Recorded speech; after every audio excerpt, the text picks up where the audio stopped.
Nama saya Dewi Idayani, saya ikut komsel D3 di Mejasem. 1 tahun yang lalu saya pernah divonis dokter sakit, katanya kista. Tetapi saya cuma disuruh, karena kistanya masih kecil, jadi saya cuma disuruh diet 3 macam, yaitu tidak boleh makan kacang, tidak boleh makan jeroan, dan tidak boleh makan gorengan. Tapi puji Tuhan pada waktu itu kista saya semakin kecil menghilang, sampai sekarang pun tidak ada kista.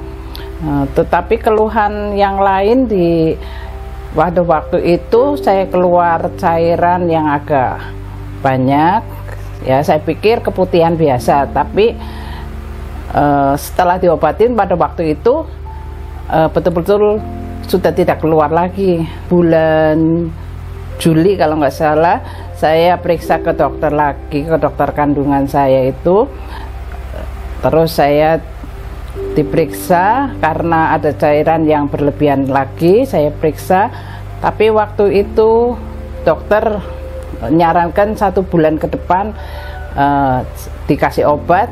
Saya suruh kembali lagi. Pas bulan Agustus saya periksa, ternyata cairan itu bukan semakin hilang tetapi semakin banyak. Akhirnya saya harus dipasmir.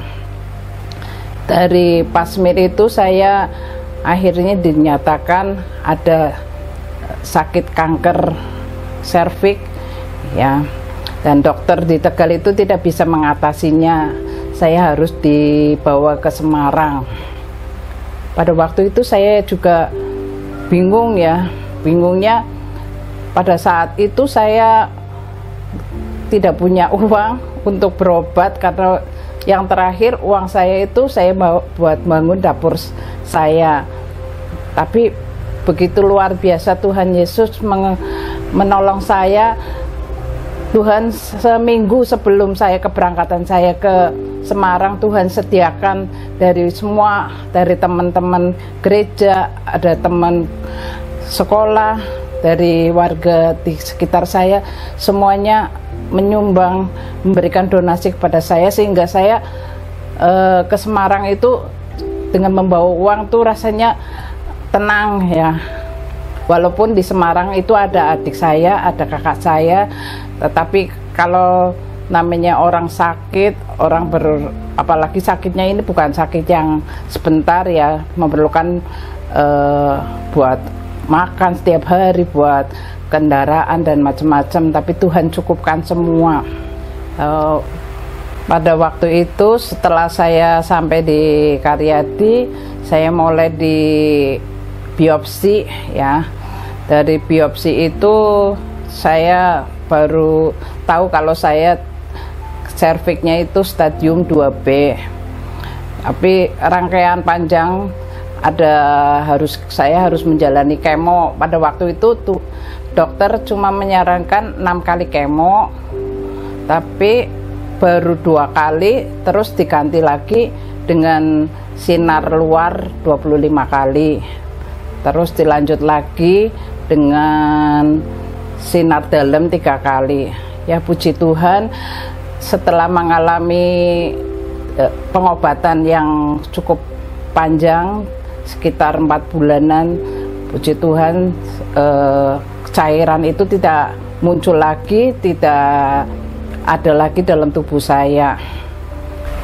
Puji Tuhan juga selama saya berobat di Semarang, saya juga bisa bekerja, ya, bisa mencari uang dari hasil yang sumbangan kemarin.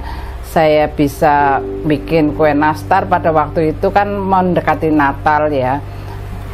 Saya bisa bikin kue nastar, ya, saya juga bisa jual ke teman-teman yang pasien, juga ke teman, ada perawat, ada apa. Puji Tuhan, sampai sekarang uang itu tidak habis, ya saudara-saudara. Bahkan uang itu bisa saya pakai lagi buat modal saya. Ketika kemarin saya habis sinar dalam yang ketiga, sekitar tanggal 20 Februari, tanggal 21 saya mulai bekerja selama 9 hari, dan puji Tuhan luar biasa, Tuhan berikan keuntungan yang luar biasa buat saya, sehingga saya sampai saat ini tidak kekurangan apapun, semua karena kemurahan Tuhan. Ya, Tuhan memberikan kesembuhan, saya bisa bekerja kembali, bahkan saya bisa mengunjungi teman-teman yang di luar kota yang sakitnya sama, mereka begitu senang pada saya, sehingga saya seperti penyemangat bagi mereka. Saya bisa berkunjung ke teman-teman, saya di sana bisa ngasih oleh-oleh, saya bisa bikinkan risol di sana, sehingga saya bisa berbagi dengan teman-teman, sehingga mereka saya ajarin bikin risol. Ya, puji Tuhan semuanya senang ya dengan kehadiran saya. Ya, Tuhan begitu luar biasa ya. Waktu sekalipun saya berobat itu seorang diri ya, dari pertama kemo, sinar dalam sampai sinar luar, semuanya Tuhan sertai. Tapi puji Tuhan, Tuhan luar biasa menyertai saya, sehingga saya opnam sendirian semua kuat bersama Tuhan Yesus. Bahkan saya bisa menguatkan teman-teman yang lain, sehingga teman-teman yang lain pada menyukai saya. Mereka setiap hari ada yang nelpon pada saya, mereka merasa diberi semangat sama saya. Bahkan saya di sana pun ketika mereka ada yang lemah, saya doain supaya mereka kuat. Ya, mereka semua mau didoain, dan pada saat ini teman-teman juga mengalami banyak kesembuhan juga. Ya, buat jemaat tidak usah takut, kalaupun ada mengalami sakit, ya kita percaya bahwa Tuhan Yesus luar biasa, sanggup menyembuhkan kita. Ya, asal kita terus melekat pada Tuhan Yesus, apapun penyakit kita pasti sembuh. Amin.